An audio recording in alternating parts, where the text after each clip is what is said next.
Welcome to first part of Profit Academy. In today's episode we will cover stage 1 and 2 of Incursion juicing. Stage 1, go. This one is for those of you who either want to completely turn off the brain or don't know how to play the game. Prerequisites: a map. I'm serious right now. A map. Tier doesn't matter, rarity doesn't matter. A map. You can go with white tier 1 and you will be all good. Easy enough? But what are we going to do with the map? Well, run it maybe? Okay, jokes aside. Today we are focusing on Alva. Why is she good? She spawns incursion in maps and we can take advantage of it. Look, GGG was so kind to allow us to itemize the temple and sell it. We have 2 room types which sell for some good money. Gemcutter's Workshop, which upgrades to Dorian's Institute on tier 3. It lets you juice up your gems to 21, 23, ain't happening by the way. It goes for 65 to 70 chaos a piece. Other one is Corruption Chamber, which upgrades to Locus of Corruption. This bad boy makes all your mage bloods go poof. Literally, you can either get 2 implicits or shake hands with RNG Jesus for fucking up month worth of your farming. You can get 1.8 to 2 divines for this room. Okay, nothing crazy, nothing big brain so far. You should have an idea what we are looking for. A temple with either one of these rooms or in a best case scenario both. How can we achieve that? Drumroll please. Atlas tree. You need a whopping 31 Atlas points in total. That's like white map's completion level. Take all plus chances to spawn Alva nodes for 100%. Then, resources reallocation, you will have 50% chance to upgrade Rome twice. And the last one, contested development. This one is kinda funky. When you switch the room, it should add all existing room levels to the new one. That's it. You may be wondering, bro, why no artifacts of the wall for 4 incursions in a map instead of 3?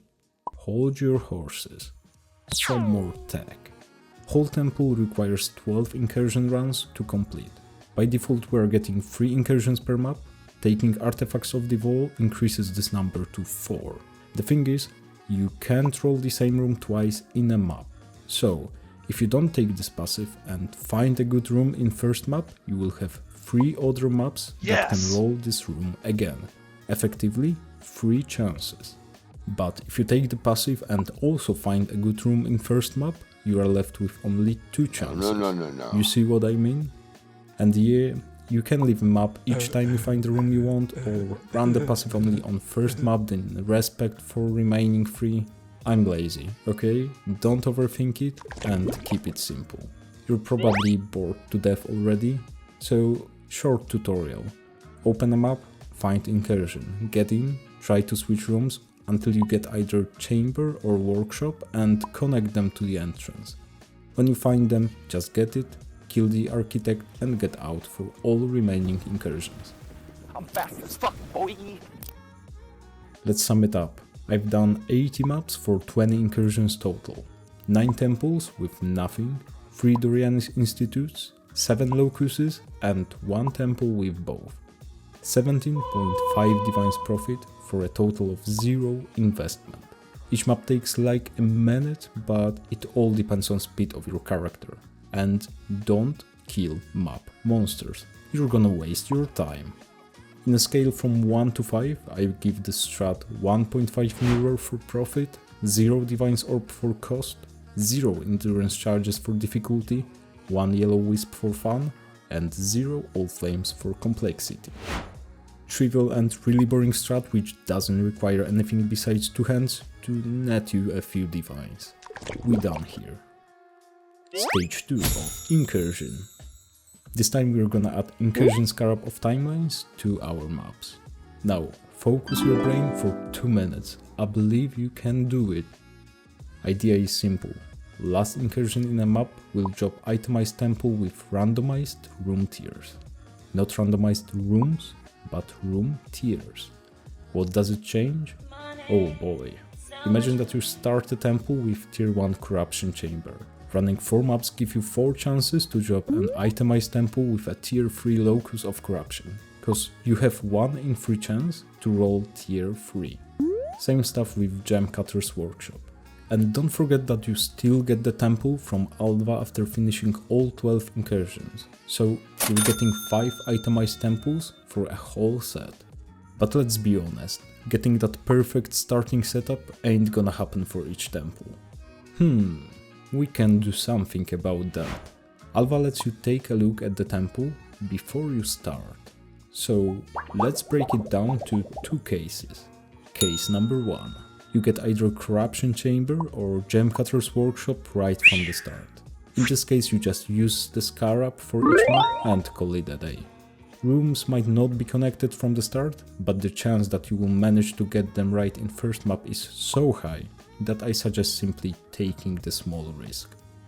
Case number 2. You don't get a good room. That's when the fun begins. What do?